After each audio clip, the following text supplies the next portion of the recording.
그리고 또 오늘은 신년 주일이면서 주연절후 첫 번째 주일입니다. 주연절을 우리가 제대로 한번 지켜본 건 거의 없는 것 같아요. 왜냐하면 주연절이 늘 주중에 있습니다. 1월 6일이 주연절이었습니다. 지나갔습니다. 그래서 항상 주일을 지킨데 주연절 후 첫 번째 주일, 주연절 후 두 번째 주일 해서 주연절을 어떤 사람은 주연절이 뭐지? 이렇게 얘기할 수도 있어요. 언제 우리가 주연절을 지냈지? 이렇게 얘기할 수도 있어요. 참고로 우리 서방세 교회가 12월 25일을 성탄절로 보낸다면 동방교회는 이 주연절인 1월 6일을 성탄절로 지내고 있습니다. 이렇게 익숙하지 않을 수도 있는 이 주연절이 그래도 중요합니다. 교회력에서는 대단히 중요한 의미를 가지고 있습니다. 주연절은 현현절이라고 하는데 말 그대로 하나님께서 예수 안에 현현했다는 겁니다. 주님이 예수 그리스도 안에, 하나님께서 예수 그리스도 안에 계시하셨다. 현현, 나타났다. 이것을 주현절 이렇게 얘기합니다. 마리아의 동정녀 잉태, 성육신, 마리아의 동정녀 잉태, 그리고 동방박사의 아기 예수의 경배, 그리고 예수님께서 요한에게 요단강에서 세례받을 때, 그리고 이어지는 가나의 혼인잔치, 이것이 주로 주연절에 우리가 읽게 되는 성경 본문입니다. 그래서 오늘 읽은 마가복음 본문서는 매우 중요합니다. 마가복음 1장 4절에서 11절은 세례자 요한이 광야에서 죄를 용서하게 하는 회개 세례를 베푸는 장면이 나옵니다. 많은 사람들이 그에게 나가 죄를 고백하면서 요단강에서 세례를 받았습니다. 그리고 그는 지금 내가 주는 세례는 물세례이지만 내 뒤에 오시는 분은 메시아로서 성령 세례를 주시는 분이 오신다. 나는 그리스도가 아니다. 이렇게 얘기했습니다. 요한의 세례는 물세례로서 예수께서 주시는 성령 세례를 준비하는 회개의 세례라는 것이었습니다. 그리고 마침내 예수께서 요단 강가에서 요한으로부터 세례를 받는 모습이 나옵니다. 그 세례를 받는 모습, 공생애를 시작하기 전에 예수께서 요단강가에서 세례를 받는 모습이 나오는데 이 모습이야말로 철저하게 삼위일체 하나님을 우리에게 보여주고 있는 장면입니다. 성자 예수께서 세례를 받으실 때 성령께서 비둘기같이 내려 이때 성부의 음성이 들렸다고 합니다. 하늘에서 이는 내 사랑하는 아들이다. 내가 너를 좋아한다. 성자와 성령과 성부의 철저하게 이게 하나 되는 모습을 보여주고 있습니다. 이렇게 예수는 마리아의 임신과 동정녀의 탄생으로부터 시작해서 그 전개되는 삶과 죽음, 부활, 이것이 다 하나님의 성령 안에 있음을 보여주고 있는 것입니다. 사도행전에서는 바울은 이 성령의 중요성에 대해서 말하고 있습니다. 바울이 예배소서 갔을 때 몇몇 제자들을 만났다고 하는데 이 사람들이 성령이 무엇인지 몰랐다고 합니다. 그들은 성령이 있다는 말도 들어보지 못했다고 합니다.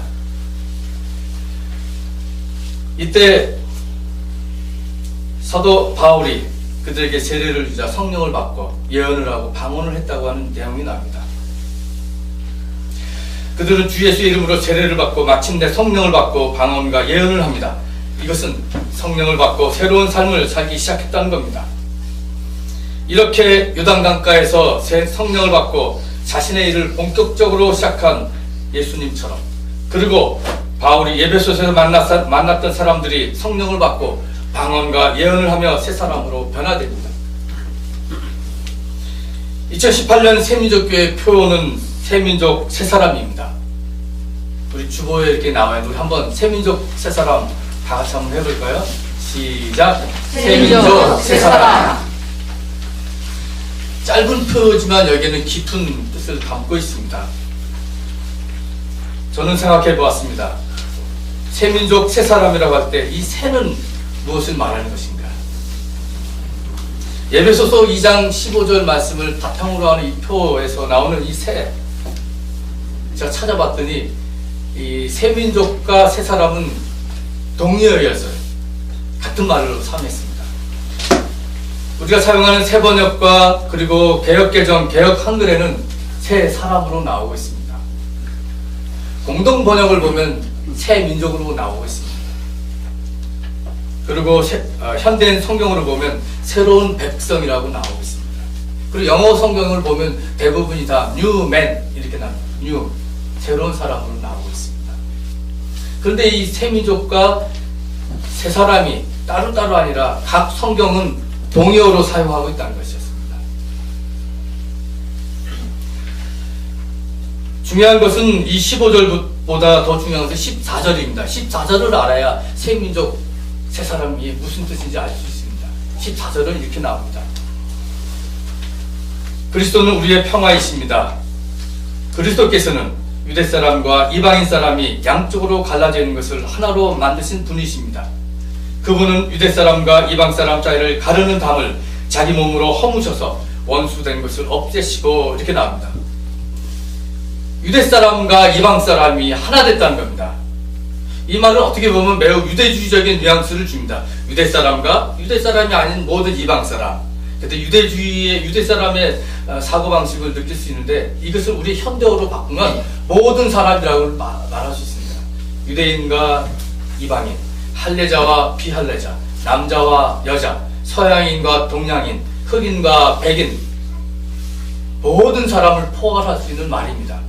이 사람들을 하나 되게 만드셨다는 겁니다. 이것이 새 민족 혹은 새 사람이라고 하는 말입니다.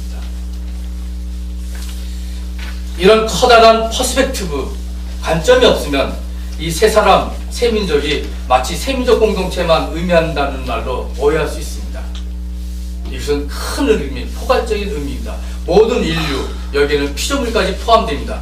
모든 피조물까지 구원하시고자 하는 그리스도의 사건, 십자가의 사건을 우리가 볼 수 있는 겁니다. 여기서 중요한 것은 십자가에 달리신 그리스도를 본다는 겁니다. 이 그리스도가 모든 인류를 하나 되게 만드셨습니다.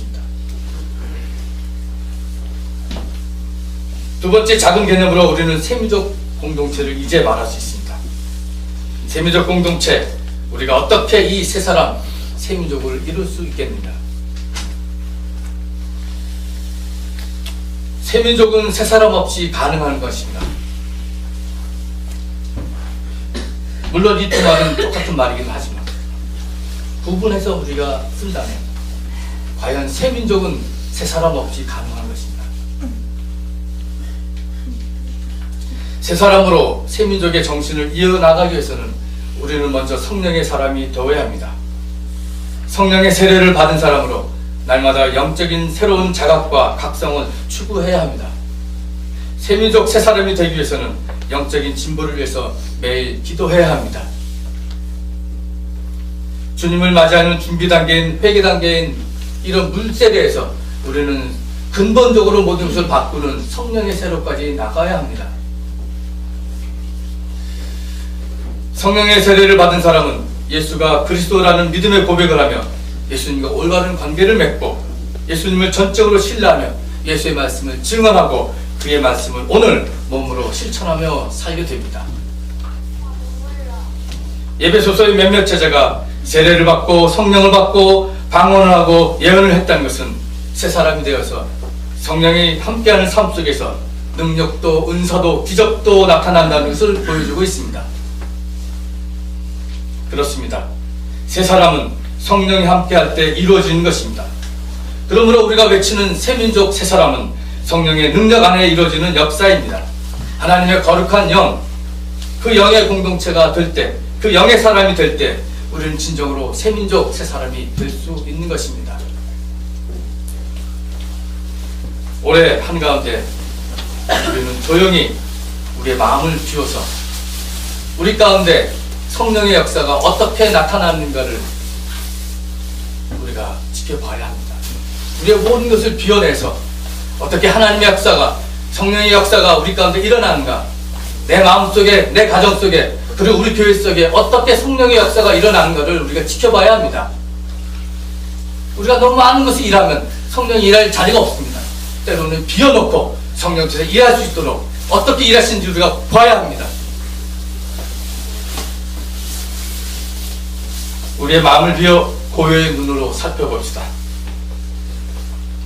2018년 새로운 직분을 맡은 장로님, 그리고 안수 집사님, 그리고 기존의 선출직과 재직들, 찬양대원들, 교육교회 교사들, 등대 목자들, 진급하는 학생들, 그리고 이 자리에 있는 우리 모두가 성령의 역사 안에서 새 민족, 새 사람이 되어서 성령의 9가지 열매인 사랑과 기쁨과 화평과 인내와 친절과 선함과 신실과 온유와 절제 열매를 맺어야 하겠습니다. 2018년 우리 모두 새 민족, 새 사람이 되어서 함께 나아갑시다. 오늘 이 말씀을 가지고 잠시 묵상하시겠습니다.